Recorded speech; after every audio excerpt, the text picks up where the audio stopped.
Hello, Quarantine 5.0 registration opens today, Sunday, September 5th at 4 p.m. Eastern, 3 p.m. Central, Daylight Savings Time. Everything for Quarantine 5.0 is going to be in Daylight Savings Time. Now, if you are a Quarantine veteran, then you're probably used to us releasing a registration tutorial video right before registration opens. If you're new to the festival, welcome.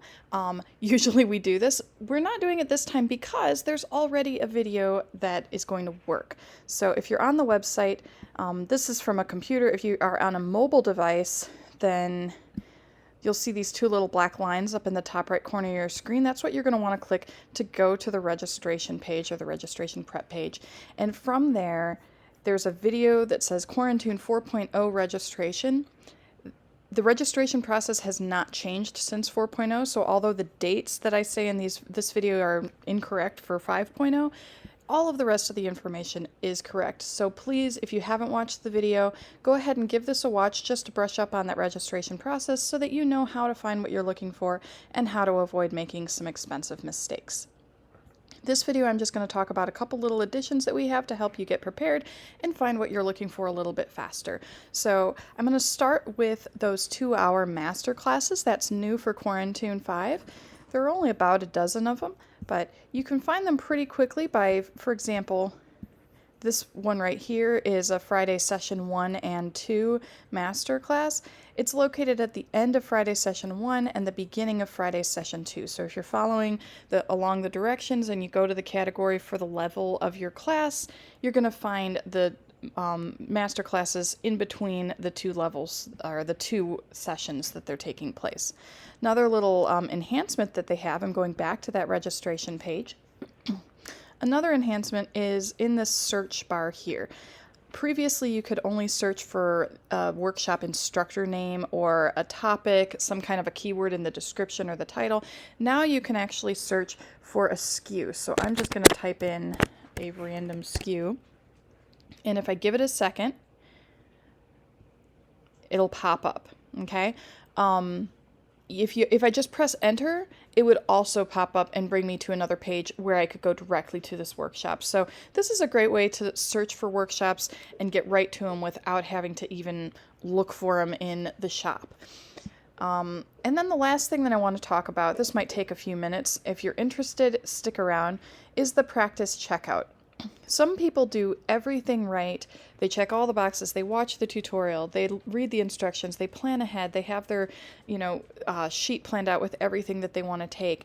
And they get through the registration process all the way to checkout, and something goes wonky in checkout. So this practice checkout, which is located on the registration page, you can click that, and before registration opens over the next few hours, a lot of you have already done this, you can just go through this process of purchasing something from our website and make sure that your payment method that you plan to use is going to work. Make sure that you have all of your ducks in a row. So it costs 60 cents. That's the lowest we could charge with the credit card fees. So you can just add this to your cart and go through that whole process. I'm scrolling up. I'm going to click on the little shopping cart icon, skip over the page with the dark background, go straight to checkout.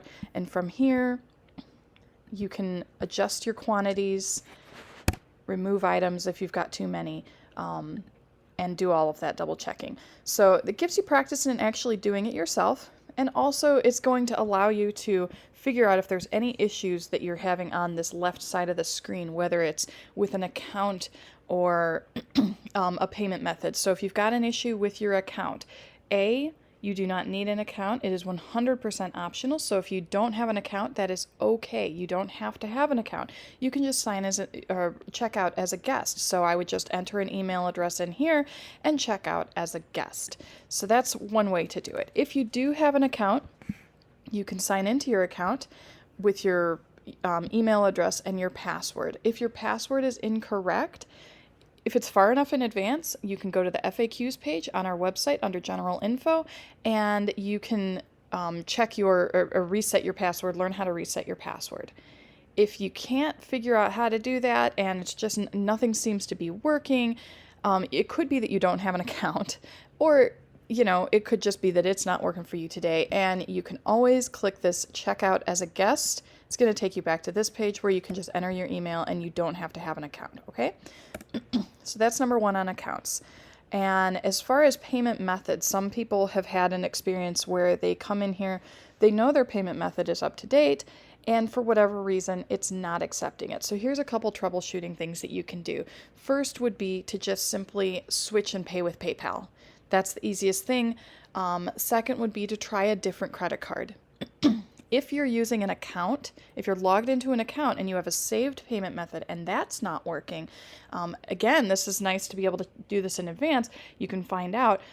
You can go into your account, you can delete your payment method out and re-enter it back in. Sometimes that will help, or just try a different payment method because there could just be an issue with the two banks, our bank and your bank, and it's just not wanting to accept the payments. So this is a great opportunity to find out in advance if you're going to have any of those types of issues and just practice the checkout process as a whole. So I think that's about it as far as new stuff.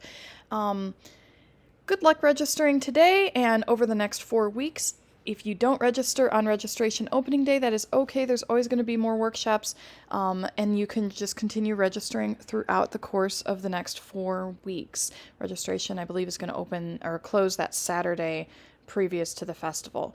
And just try not to register, like if you're here on opening day and you're stressing out over losing workshops, definitely register for the ones first that you really don't want to lose.